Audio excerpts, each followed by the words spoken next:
Ms. Bondi, as you know, the Supreme Court in Trump versus United States held the president has absolute immunity to commit crimes in certain core areas of the president's responsibility.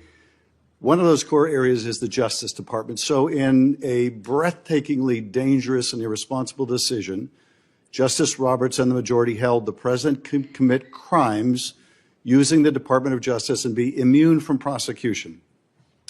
Justice Sotomayor correctly said this new immunity lies about like a loaded weapon. So the fear and the concern we have is that the incoming president will use that loaded weapon, that immunity, to commit crimes through the Department of Justice. And for that reason, it is all the more important that we have an attorney general who has the independence, the strength, the intestinal fortitude to say no to the president when it is necessary. So my first set of questions has to do whether you have the independence to say no when you must say no. And you can say this is hypothetical, but it is not hypothetical. So let me start with one very specific non-hypothetical. The president has said Jack Smith should go to jail. Will you investigate Jack Smith? Senator, I haven't seen the file. I haven't seen the investigation. I haven't looked at anything. It would be irresponsible of me to make a commitment regarding anything without, you're a long practicing attorney, without looking at a file. So you would need a factual predicate to open an investigation of Jack Smith, is that right? Not a summary by you sitting here. Yes, sir. And not a summary by the president either, right? Absolutely. So a summary by the president or his desire to investigate Jack Smith would not be enough for you to open an investigation of Jack Smith, is that right? I will look at the facts and evidence in any case. You know, and sitting here today, Senator, 72% of Americans have lost faith in the Department of Justice. Sitting here today, are you aware of any factual predicate to investigate Jack Smith? Sitting here today, yes or no? Senator, I will look at the facts and the circumstances. You can't answer that question. You're not a part of the department yet. There's no worry about divulging law enforcement sensitive information. So just tell us, are you aware? Just tell us, are you aware of a factual predicate to investigate Jack Smith? Yes or no? Senator, what I'm hearing on the news is horrible. Are you aware of a? Do I know if he committed a crime? I have not. You seem reluctant to answer a simple question. Let me ask you a different simple question. The president also wants to jail Liz Cheney. Sitting here today, are you aware of any factual basis to investigate Liz Cheney? Yes or no? Senator, that's a hypothetical, and I'm not going to answer that question. No, it's not hypothetical. I'm asking you, sitting here today, whether you are aware of a factual predicate to investigate Liz Cheney. Senator, no one has asked me to investigate Liz Cheney. That is a hypothetical. The president has called for it publicly. You are aware of that, aren't you? No one has asked me to investigate. But the president has We're also worried about Liz Cheney, Senator. The president has called for this. You know what we should be worried about? Ms. Bondi, please answer my questions. The crime rate in California right now is through the roof. Ms. Bondi, your robberies are 87% higher than the national average. My question is this. That's what I want to be focused on, Senator. Do you have the power to say no to the president? And what you're suggesting today by your non-answer is you don't have the independence to say no to the president. So let me ask you a different question. It also requires you, if you're going to be a good attorney general, to be able to tell hard truths to the president. So my questions now are, can you tell hard truths to the president? So let me start with an easy truth that you could speak to the president. Can you tell us, can you tell him that Donald Trump lost the 2020 election? Can you say that? Do you have the independence to say that? Do you have the gravitas, the stature, the intestinal fortitude to say, Donald Trump, you lost the 2020 election? Can you tell us that here today? Senator, what I can tell you is I will never play politics. You're trying to engage me in a gotcha. I won't do it. I won't play politics with any ongoing investigation. So let me ask you another. Like you did leaking your colleague Devin Nunes's memo. If you can't answer the question, let me ask you a different, what should be a simple truth, not a hard one. Was there massive fraud affecting the result of the 2020 election, yes or no? Senator, I'm glad you asked that question, if you'll let me answer what I saw in Pennsylvania. No, I asked a simple question about massive fraud. I can only tell you what I saw in Pennsylvania. I know you want to answer a different question, but my question is, Can you tell us whether there was massive fraud affecting the results of the 2020 election? Yes or no? Was there I or was there can tell not? you what I saw when I went That's as an not my, advocate that's to not the my campaign. question. So you can't answer that question. You can't speak that even easy truth to us, let alone to the president. So let me ask you a different question. It will also be important that you give good advice to the president. Are you prepared to advise the president not to pardon people who beat police officers? Senator, as I said, the pardons are at the direction of the president. We will look and we will advise. I will look at every case on a case. so Let me finish. On a case-by-case basis. Okay, good. And I abhor violence to police officers. Follow up with that. So will it be your advice to the president, Mr. President? I know you said you want to issue hundreds of pardons on day one. Will it be your advice to the president? No, Mr. President, I need to go over them on a case-by-case basis. Do not issue blanket pardons. Will that be your advice to the president? Senator, I have not looked at any of those files. If confirmed, I will look at the files And for will the you be able to pardons, as well will as you the be able to ongoing review investigation. hundreds of cases on day one?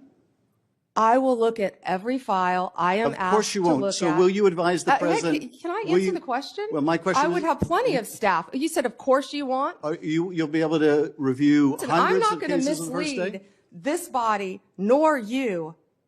All right, let me ask another question. You don't want to answer that. Let me ask You were another question. censured by Congress, Senator, for comments just like this that are so reckless. It will also be important for you to be able to preserve the records, the evidence of the department. Are you ready to commit that none of the evidence in the January 6th investigation will be destroyed under your watch? Senator, I will follow the law. I will consult with ethical officials in the Do department. you see any ethical basis to destroy evidence in the January 6th investigation? Then why can't you answer the question? Why can't you say, I commit to this committee, we will never destroy the evidence in the January 6th investigation? Why can't you give this committee and the American people that assurance? Are you frightened because evidence was destroyed against President Trump that was false? Is that why you're frightened now? I can't believe this is even... Why do you have difficulty answering that question? I can't believe you're asking such a question. Why do you have difficulty promising to preserve evidence at the Department of Justice? Why is that a difficult question? I will follow the law. It shouldn't be a difficult question. Thank you, Mr. Chairman. Ms. Bondi, I know that you are pleased that we are moving to the end of round one, and we appreciate your being here. Senator Booker. Mr. Chairman, thank you very much for the time. Ms. Bondi, thank you very much. Thank you, Senator. And thank you for being willing to meet with me in my office. I really value that time that we had together. If there's anything that's been demonstrated in this hearing thus far, is there is a serious crisis of faith in our judicial system in America. And we are at a time where, as Judge Learned Hand reminded us in his writings and speeches, that the power of the Constitution is only strong as long as it is believed in and had faith by the American people. And that faith is shaken by so much of the political tumult. And as we have a new administration coming in and a lot of the protestations about retribution or going after political opponents, I know you could expand your empathy enough to understand why there are many that really worry about your independence. But I've heard you over and over again in this hearing, as much as I've tried to focus on it as I've gone back and forth between Senate Foreign Relations and another Floridian, Marco Rubio. But I am hearing from you that you understand that the Attorney General's guiding star is the U.S. Constitution and her client is the American people, that there can be no argument about that. Yes, Senator. Yes. And more than that, though, I hope that you, should you be confirmed, understand that there is an urgency in not just demonstrating through your actions that independence, but beginning to heal this country's lack of faith and shaken faith in that independence, in the U.S. Constitution. History may not long remember what any of us individually do here, but for the sake of our democracy, what you do to restore and repair the American faith, whether they be Democrats, Independents, or Republicans, is vital. I want to switch here to say publicly that when Donald Trump appointed Craig Carpenito as the U.S. Attorney in New Jersey, it was over the objections of myself and then Senator Menendez. I was wrong in my anticipation that he would not do good things in our state.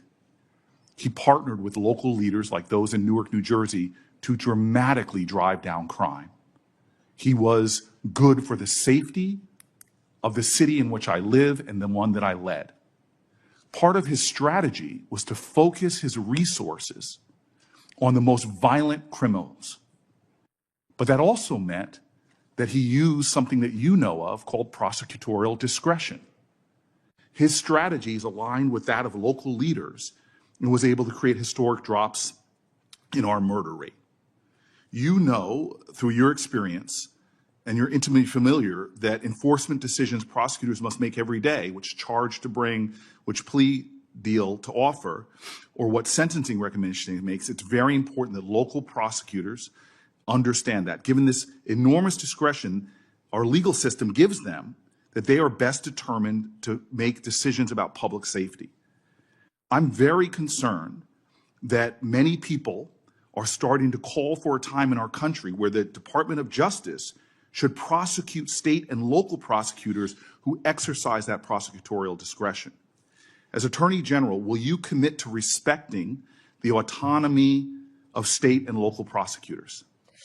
Senator, we have to work together with state and local prosecutors. That's what I did my entire career. And if confirmed as Attorney General, I will continue to do that. They serve a vital function in our justice system. And you understand, like in my state, that sometimes they will decide not to go after certain low-level offenses in order to use their scarce resources to focus on the strategy of pursuing more dangerous people. Yes, Senator, I completely understand that. And those decisions shouldn't be politicized if they're part of a larger public safety strategy. No, Senator. When I was a state prosecutor, we used to sit down with the U.S. attorneys and talk about cases and work together. And that's what I'm discussing about bringing back the cooperation between state and local Thank you, Ms. governments. Bondi. I just want to continue. One of the most stunning hypocrisies I've found since I've been down here in Washington is every politician gives lip service to driving down gun violence. But the very federal authority, the Bureau of Alcohol, Tobacco, and Firearm, that is primarily focused on enforcing America's gun laws and keeping people safe, is hamstrung by federal leaders. The ATF's core responsibility is assisting in local law enforcement. When I was a mayor, I detailed local law enforcement to the ATF, but I'm stunned at how they have been stripped of resources, of their budget, and all of their capabilities to go after illegal gun running.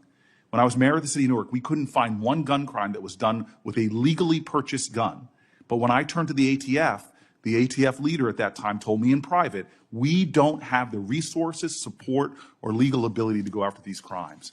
I am concerned about our ability to fight gun crime in America that threatens our law enforcement officers as well as people in communities from red counties to blue cities. Will you commit to doing everything you can to making sure the ATF has its resources and the legal power to pursue illegal gun runners in our country? Senator, I will do everything in my power to prevent illegal gun runners in our country. When I left being a state prosecutor to run for Attorney General, I almost didn't run because I was working on a wire case involving illegal gun runners. The DOJ issued in 2022 a use of force policy for its federal law enforcement officers. It was approved by the heads of the DEA, FBI, U.S. Marshals, and ATF, and many of them said it is actually a use of force policy that actually protects law enforcement officers as well as protects others from having their rights violated. It was also endorsed by the Fraternal Order of Police and NAPO, the National Association of Police Organizations. This policy is considered best practices in law enforcement. Will you commit to continuing this policy?